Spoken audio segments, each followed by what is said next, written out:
悶，真係好悶，好悶，悶死人啊！唉，真係悶到啊，悶到發瘋啊！哎呀，悶死我啦！又係悶成咁，哇！睇下係咩嚟咗？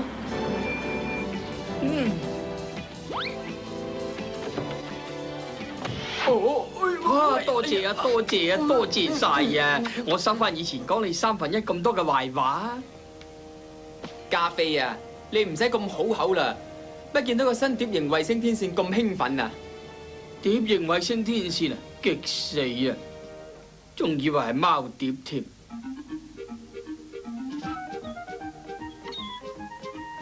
得咗，裝好晒啦。哎，張紙寫住啲咩咧？小心唔好俾茄汁或者芝士整污糟條天線，製造商係唔會承擔任何後果嘅。真係奇啦，點解有啲咁嘅警告都有嘅？我哋而家可以收睇100個台噶啦，不過我唔想你睇通宵噃，加菲。真係有好多好戲睇噃，有體育節目啦，亦有啲人着到成隻雞咁嘅遊戲節目啦。加菲啊，我而家瞓覺啦，你自己睇到夠啦，但係一定要記住，唔好俾茄汁或者芝士整污咗條天線啊！記住啦，我又點會咁做喎？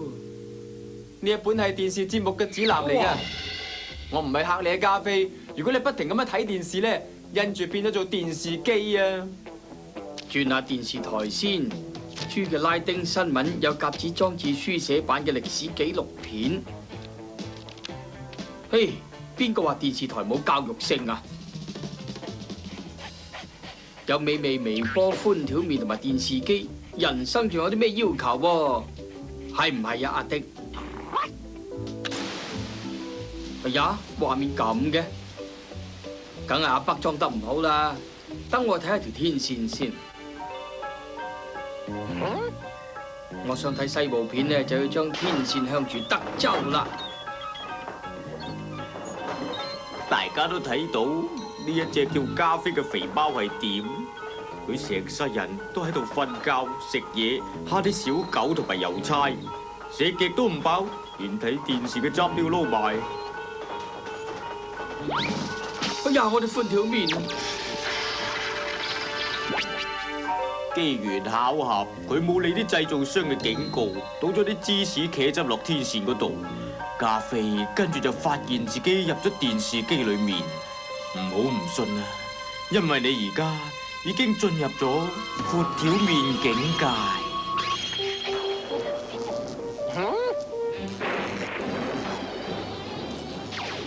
依個閃電子急驅力量，睇下我嘅創作物已經得到生命。睇下呢隻怪物嘅樣。佢個樣會令全人類都感到震驚嘅。我哋寬條麵喺邊啊？我喺邊啊？點解我會黑白㗎？喺電視度啊！阿迪啊，我變咗電視節目啊，係重播嘅節目嚟咋，快啲救我出嚟啦，阿迪！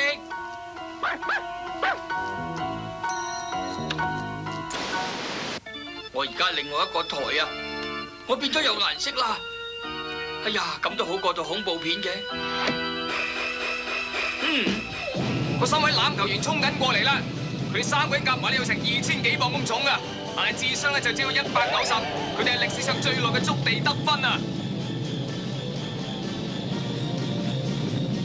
阿迪啊，快啲轉台啦！弊啦，好似係西部片啊！唉，我還是落住20蚊啊！咁我就跟你20蚊啦，帶你30蚊同埋隻金錶添。嗱，你聽住啊！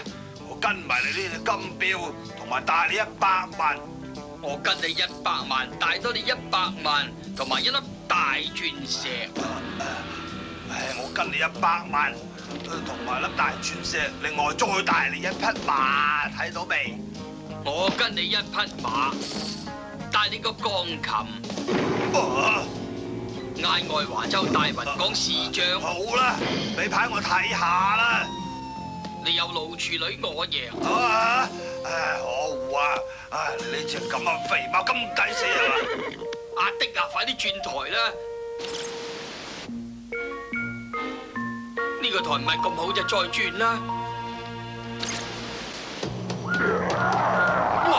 阿迪啊，我未試過啲咁惡劣嘅地方㗎。肥貓，我講錯啊！呢個先至係最惡劣嘅地方嚟啊！嗨，朋友，呢間係平價二手寵物店，我哋出售嘅新舊寵物係最平最多嘅。呢度堆積咗大量嘅寵物，我哋要清貨先有地方入新貨啊！呢隻係1975年出品嘅肥貓，一切設備都有齊嘅，有貓鬚啦，同埋會咬人嘅指甲虱添喎。呢次弊啦，我居然俾人當舊貓賣喎！希望冇人發覺我大食啦。佢可以免費試養10日，又可以揾你嘅獸醫同佢檢查下。如果喺明晚午夜前訂購咧，仲有頸巾送添嘅。真係嘅，慘咯！我就係要盡快離開呢度啊！阿迪啊，救命啊！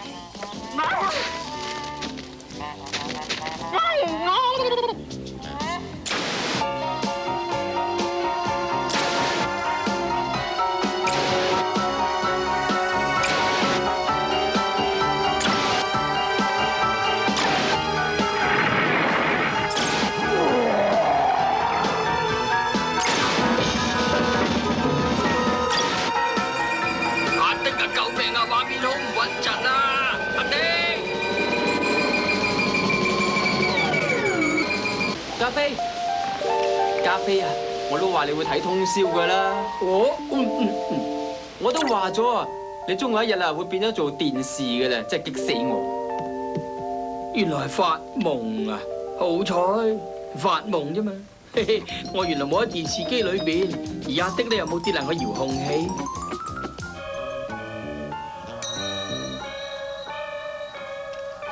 其實大家有目共睹，加菲愛好美食，佢喺闊條面境界體驗到有啲電視餐係連佢食都食唔入口嘅，而且仲好難消化添。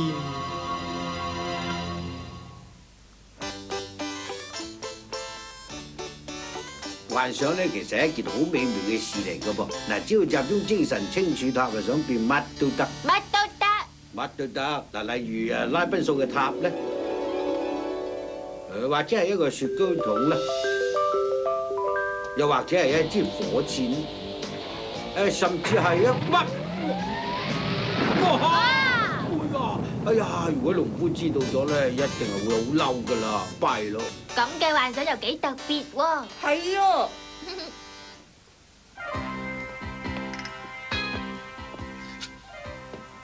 哦，早晨啊，加菲。早晨啊。唔該你啊，加菲，唔使客氣。